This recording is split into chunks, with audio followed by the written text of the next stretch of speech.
listening to Winnipeg's Classic 107. My name is Simon Rusnak. Working with many of the world's greatest living composers, New York-based pianist Steven Beck has been an intrepid performer involved in countless solo, chamber, and orchestral premieres. This week marks another first for Beck in his acclaimed career, a debut in our city as part of the Winnipeg New Music Festival. I'm excited to say that Steven has joined me ahead of that performance for a chat. Hello, Steven. Hello, Simon. How are you? You know what? I'm doing real well. Let me offer you an early welcome to Winnipeg, though you haven't quite yet arrived in town. That's true. Thank you so much. I'm really looking forward to being there. Well, we're looking forward to having you. And just a few weeks ago, you weren't even scheduled to be here. But if one thing has been made clear these past few years, it's to expect the unexpected. How did you react when you got the call from the Winnipeg New Music Festival about performing in town? I was very excited to come and play. I'm really looking forward to it. I was happy to be able to put together the program, and I'm excited. Well, I definitely want to chat more about that program and how you put it together so quickly. But first, I want to chat a little bit more about your background, if that's all right. Of course. So let's start off by talking about where you are now, New York, where you've been entrenched in the music scene since your Juilliard days. Is that right? That's right. I came here for school when I was 18, and I've just been here since, working and practicing. You studied with the late, great Peter Zurkin, amongst others, at Juilliard. He, known as a pianist who conveyed the essence of centuries of tradition while also being an avid proponent of 20th and 21st century composers. Not unlike yourself, I know you perform music of Bach and Beethoven and the like, but was it at Juilliard that you really started to explore the world of new music? I would say so. Although my father had a record collection, and I remember hearing certainly Schoenberg and things that surprised me, when I was a kid. But it was when I came that I really met a lot of living composers myself and spent time with their music and got interested in it in a serious way. Yeah, there were many opportunities here in New York for performing different groups, and it's a big part of the culture here. So I was introduced to it then. Of course, New York, a new music mecca. And I know this might be tough to distill down to a few sentences, but can you tell us more about what really captured your attention? I mean, the idea of working with living composers and composers of recent memory? Absolutely. Well, it is so, the languages are so various, and of course that's true of old music too, but to confront this right now at the same time, this very pluralistic thing of all these different composers working in all these different styles is really interesting. And the great ones, the languages are really as deep and rich and intricate and amazing as things in Beethoven and Bach. So I really am turned on to that. I mean, to me, it's like there's a continuity from Bach or long before until the present, and I don't really feel a difference. The difference is superficial. Contemporary music is a continuation for sure of that of everything that's happened before. Yeah, that it most certainly is. And like you say, I mean, obviously it would be a point of interest to work with living composers, but it's also got to be really thrilling to be on that cutting edge, to be the first person to make those sounds and put them in the world. It's true, and to be there. I mean, I've seen composers really work and make decisions and say, oh, that doesn't, and come to rehearsals and say, oh, actually that doesn't work. I need to think of something else. I need to change this or that. That's been really interesting to be in the workshop in that way. Well, no kidding. And speaking of being in workshops, you've worked alongside some of the foremost composers. I mean, if people just crack open a history textbook, names like Pierre Boulez and George Crumb and Elliott Carter, these are absolute legends. Absolutely. It was an honor to play for them. I really I treasure those times.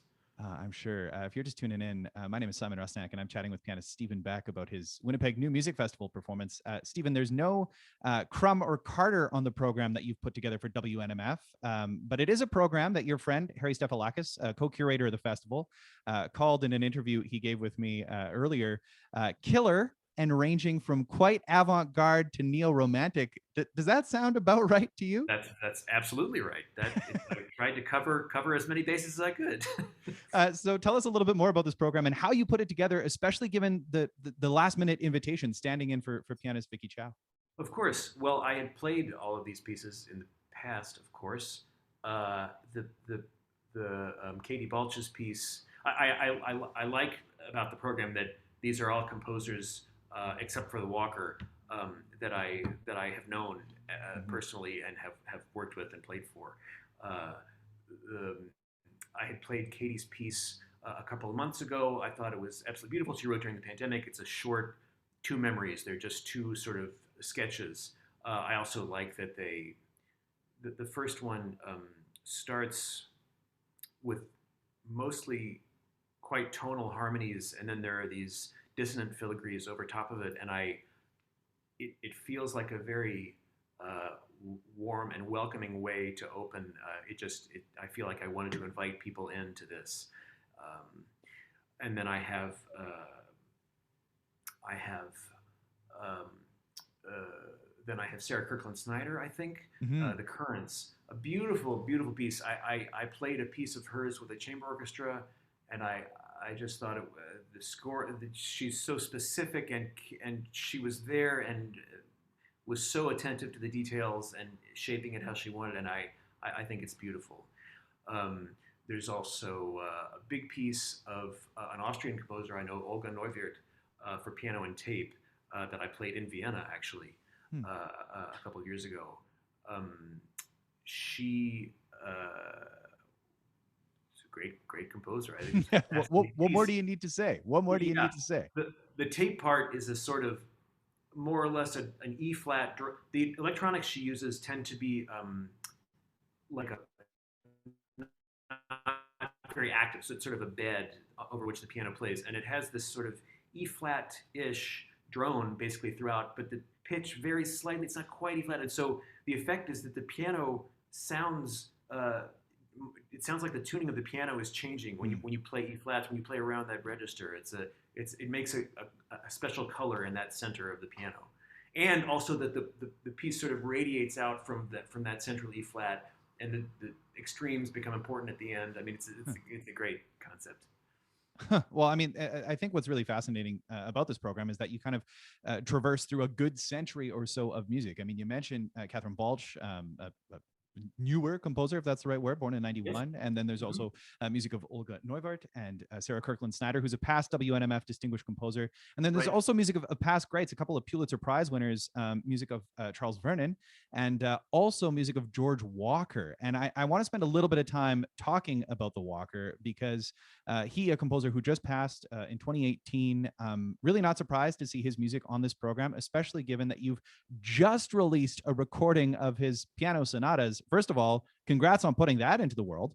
Thank you. Thank you. That was my pandemic project. I was excited to have the time to really delve in and make a good recording. So I'm really pleased with it. Thank you. What inspired you to spend that time with Walker and his music and really cut a record? Well, his music had always been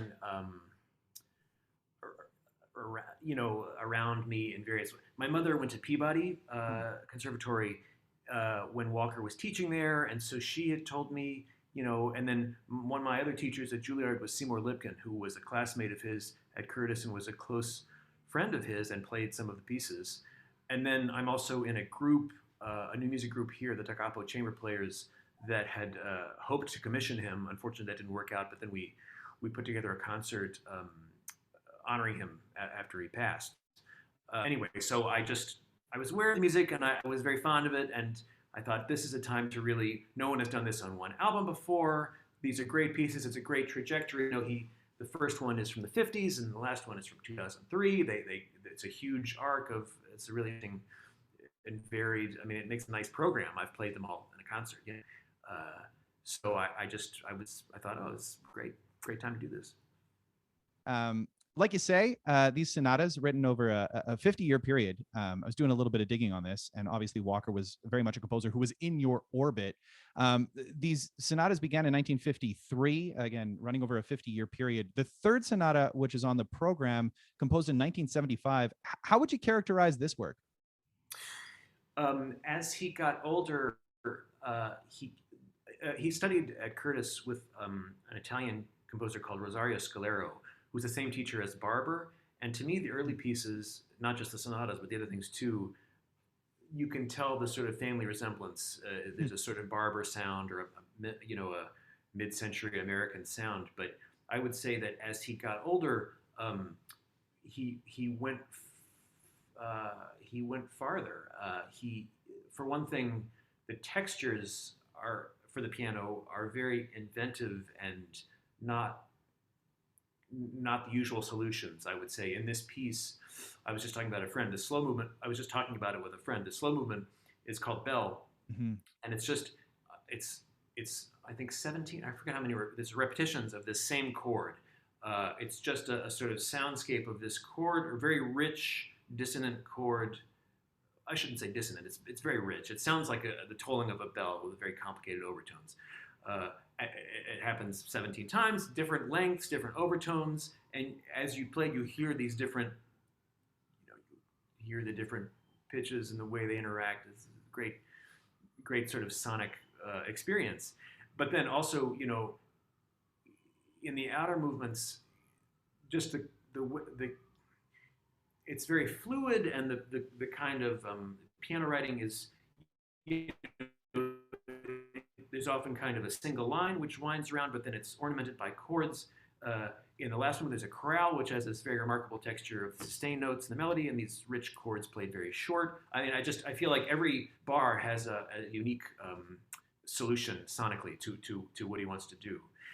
Also rhythmically, he sort of dispensed with not bar lines, but every bar is a different meter, and he doesn't mark them. So there's this kind of, with the single line being ornamented, it's kind of like a plain chant feeling, I would say.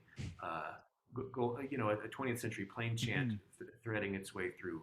You don't feel a strong sense of, pulse, these flexible lines going up and down. Well, I mean, it sounds like one of those that's really going to take people on a bit of a trip, and people are going to be able to check this out in person. A very limited audience expected, but also limitless online eyes. Stephen, I want to thank you so much for taking the time to chat with me ahead of your WNMF performance. Safe travels to Winnipeg. Thank you very much, Simon. Great to talk to you. And a pleasure chatting with you.